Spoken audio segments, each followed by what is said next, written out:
मुकेश अपनी पत्नी ममता के साथ एक गांव में रहता था। मुकेश की दो बेटियां थीं, गुंजन और मधु।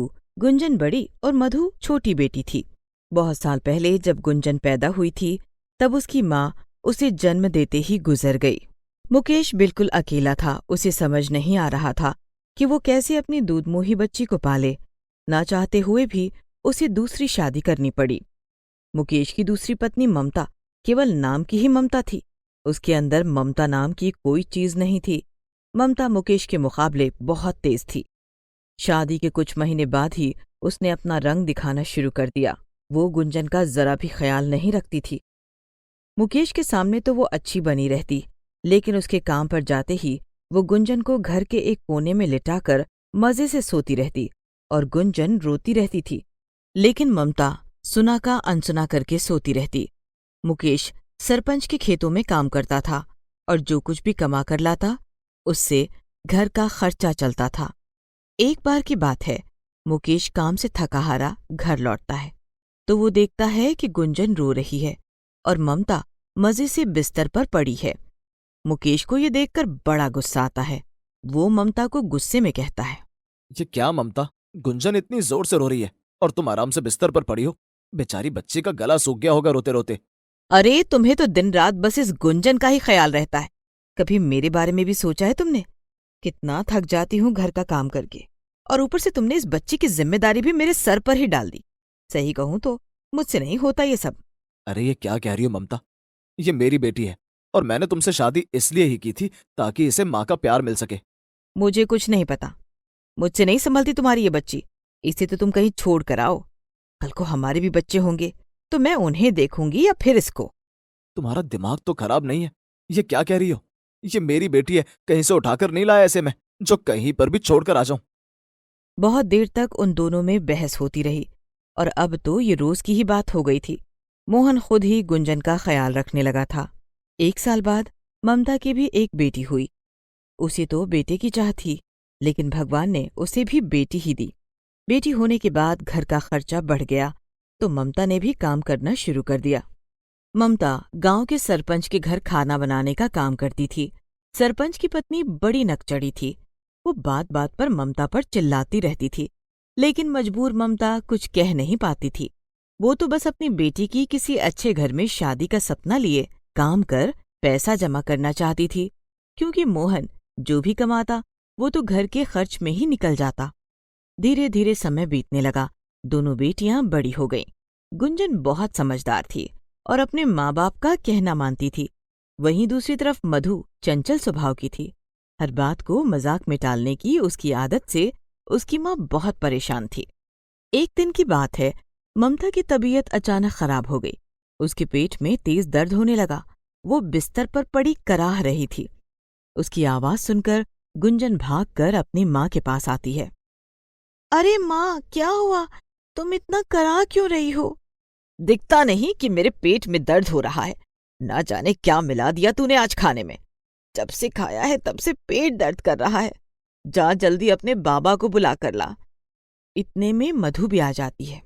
अरे माँ, इतना शोर क्यों मचा रखा है? सोने भी नहीं देती ठीक से। अरे मधु, ये क्या कह रही हैं? माँ की तबीयत ठीक नहीं है, उनके पेट में दर्द है।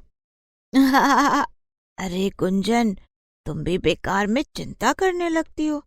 कुछ नहीं हुआ है माँ को, ज्यादा खा लिया होगा माँ ने, इसलिए पेट दर्द कर रहा है। माँ, थोड़ा कम खाया करो। देखो तो जरा कितनी मोटी हो गई हो तुम। चुप कर मधु, तुझे तो हर बात पर मजाक सूझता है। ठीक है, मैं तो चली अपनी सहेली के घर। आज उसे देखने लड़के वाले आ रहे हैं। ठीक है, तू जा, लेकिन सुन, वहां पर कुछ गड़बड़ मत कर देना। ठीक है मेरी माँ, मैं तो चली। अरे सुन तो, मधु कहाँ भागी जा रही है? क्या करूं इस लड़की का, जरा भी अकल नहीं इस लड़की को। मधु चली जाती है और गुंजन अपनी माँ के लिए दवा लाती है। माँ, ये दवा भी पी लो, तुम्हें आराम मिलेगा, जब तक मैं बाबा को बुला कर लाती हूँ। गुंजन की दवा से ममता को आराम मिलता है और वो सो जाती है। कुछ देर बाद गुंजन अपने पिता के साथ घर पर आती है। अरे ममता, क्या हुआ तुम्हें? गुंजन ने बताया कि तुम्हारी तबीयत खराब है। हाँ, पेट में बहुत तेज दर्द था, पर अब ठीक है। इस गुंजन ने न जाने कैसा खाना बना दिया था, खाते ही पेट में दर्द शुरू हो गया। खाना तो अच्छा बना था, मैंने भी वही खाना खाया है, हम सबने वही खाना खाया, फिर तुम्हें ही क्यों परेशानी हुई? ममता की बात सुनकर गुंजन को बुरा लगा और वो एक कोने में जाकर रोने लगी। गुंजन को रोता देखकर मोहन उसके पास जाता है, उसे चुप कराते हुए कहता है, अरे बेटी, तू क्यों रोने लगी? तुझे तो अपनी माँ का स्वभाव पता है ना, फिर क्यों बेकार में उसकी बात को मन से लगा लेती है? नहीं पिताजी, ऐसा कुछ नहीं, मैं तो बस ऐसे ही रोने लगी। माँ दर्द से करा रही थी और मुझसे देखा नहीं जा रहा था, और जब अब माँ ठीक है तो मुझे अच्छा लग रहा है। मेरी प्यारी बेटी, कितनी समझदार है तू। ममता दूर से ये सब देख रही थी। उसे बिल्कुल भी अच्छा नहीं लग रहा था कि मोहन गुंजन को प्यार कर रहा है। वो सोचने लगी, कैसे इस गुंजन को मोहन से दूर करूं। एक दिन ममता मोहन से कहती है, सुनो जी, मैं सोच रही थी कि क्यों ना हम अपनी दोनों बेटियों के लिए लड़का देखना शुरू कर दें, क्योंकि अभी से देखना शुरू करेंगे तब जाकर कहीं कुछ सालों तक बात बनेगी। हाँ ममता, मेरे भी मन में यही बात चल रही है, पर अभी तो इतने पैसे जमा ही नहीं कर पाया हूँ कि दोनों की शादी कर सकूं। अभी तो केवल एक की ही शादी के लिए कुछ पैसे जमा कर पाया हूँ। हाँ तो ठीक है, पहले गुंजन की ही शादी कर देते हैं, वो बड़ी भी है मधु से। पर ममता। परवर कुछ नहीं, तुम तो बस इसके लिए लड़का देखना शुरू कर दो। जब उसकी शादी होगी तभी हम मधु के लिए भी कुछ सोच सकेंगे। अगले दिन मोहन काम पर चला जाता है। घर पर ममता और गुंजन थे। देख गुंजन, साफ कहना है मेरा, सुखी रहना, इसलिए मैं तुझसे जो बात कह रही हूँ उसे ध्यान से सुनना। देख, जब तेरे बाबा तुझसे तेरी शादी की बात करेंगे तो तू टाल मटोल मत करना, सीधे सीधे हाँ कह देना कि तू शादी के लिए तैयार है। ममता की बात सुनकर गुंजन हैरानी से अपनी माँ से कहती है, पर माँ, आज ये सुबह सुबह तुम्हें मेरी शादी का ख्याल कैसे आ गया? अभी तो मेरी उम्र भी नहीं हुई है शादी के लायक, और मधु भी अभी छोटी है। अगर मैं चली गई तो तुम सबका ख्याल कौन रखेगा? बढ़िया ही हमारा ख्याल रखने वाली, जो कहा वो कर। शाम को जब तेरे बाबा आएंगे तो तू बस शादी के लिए हाँ कह देना। अ, पर माँ। ममता वहां से चली जाती है। शाम को शादी की बात करने मोहन गुंजन के पास जाता है और कहता है, गुंजन बेटी, मैं चाहता हूँ कि तू अब शादी कर ले। कब तक हम लोगों में उलझी रहेगी? और जब तक तू इस घर से जाएगी नहीं, तब तक तेरा वो कम अकल बहन को अकल नहीं आएगी। पर पिताजी, अगर मैं चली गई तो तुम सबका ध्यान कौन रखेगा? और मधु को तो तुम जानते ही हो, मैं तुम्हारी और माँ की सेवा करना चाहती हूँ। मेरी प्यारी बेटी, तू कब तक हमारा ख्याल रखेगी? एक न एक दिन तो तुझे जाना ही होगा। पर अभी नहीं पिताजी, मैं भी कुछ काम करना चाहती हूँ और तुम्हारी मदद करना चाहती हूँ।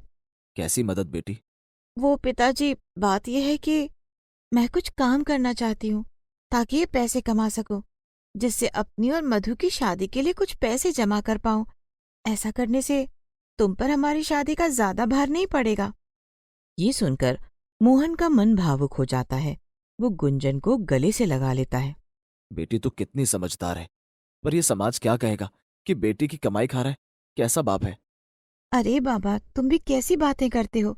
ये समाज तो कहता ही रहता है, अगर इसके बारे में सोचने लगे तो कुछ भी नहीं कर पाएंगे। और आजकल तो लड़कियां पहले अपने पैरों पे खड़ी होती हैं, फिर शादी के लिए सोचती हैं। मैं भी कुछ करना चाहती हूँ ताकि कल कुछ ऐसा वैसा हो तो मुझे किसी का सहारा ना लेना पड़े।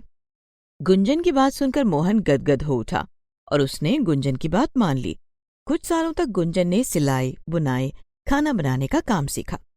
उसने और भी बहुत कुछ सीख लिया, जिसके बलबूते पर वो नौकरी करने लगी। पर उसकी बहन मधु का अभी भी वही हाल था, वो बिल्कुल नहीं सुधरी। गुंजन उसे बहुत समझाती, लेकिन मधु कुछ नहीं सुनती। अब तो वो और भी नकचढ़ी हो गई थी। कुछ समय बाद गुंजन की शादी हो गई। गुंजन और उसका पति दोनों काम करते थे। दोनों ने अच्छा खासा पैसा कमा लिया था और वो अमीर बन गए। लेकिन मधु की शादी नहीं हो पा रही थी। गुंजन के घर से जाने पूरा घर कैसे बिखर गया। मधु की माँ ने उसकी शादी के लिए जो पैसे जोड़कर रखे थे, मधु ने वो भी खर्च कर दिए। ममता को जब इस बात का पता चला तो उसे ये सदमा बर्दाश्त नहीं हुआ और वो हमेशा के लिए दुनिया को छोड़कर चली गई। गुंजन ने मधु को बहुत समझाया कि वो पिताजी और घर का ख्याल रखे, लेकिन मधु को तो अब भी कुछ अकल नहीं आई। अब तो घर में बहुत कम पैसे ही बचे थे। मोहन को समझ नहीं आ रहा था कि वो क्या करे। यही सोच सोचकर वो भी एक दिन भगवान को प्यारा हो गया। पिताजी की मौत का मधु को बहुत गहरा सदमा लगा। वो अब बिल्कुल अकेली हो गई थी। वो समझ नहीं पा रही थी कि वो क्या करे, कहाँ जाए। मधु गुंजन के पास चली गई, लेकिन गुंजन ने भी उसे अपने पास रखने से मना कर दिया, क्योंकि वो जानती थी कि अगर मधु को इस समय अकेला नहीं छोड़ा तो वो फिर कभी नहीं सुधर पाएगी। लेकिन धीरे धीरे मधु को अपने पिता की बातें ध्यान में आने लगी और उसने उनकी कही बातों पर चलना शुरू कर दिया। पैसों की तंगी की वजह से उसने गांव के एक सिलाई संस्थान में काम करना शुरू कर दिया। उसे पता नहीं था कि ये संस्थान उसकी बहन गुंजन ने ही खोला था। जब गुंजन को इस बात का पता चला कि उसकी बहन उसी के संस्थान में बड़े मन से काम करती है, तो वो बहुत खुश हुई। अब तो मधु बिल्कुल बदल चुकी थी। वो बहुत समझदार हो गई थी। कुछ समय बाद गुंजन ने उस संस्थान में ही काम करने वाले मैनेजर से मधु की शादी करवा दी और दोनों सौतेली बहनें हंसी खुशी जीवन बिताने लगीं।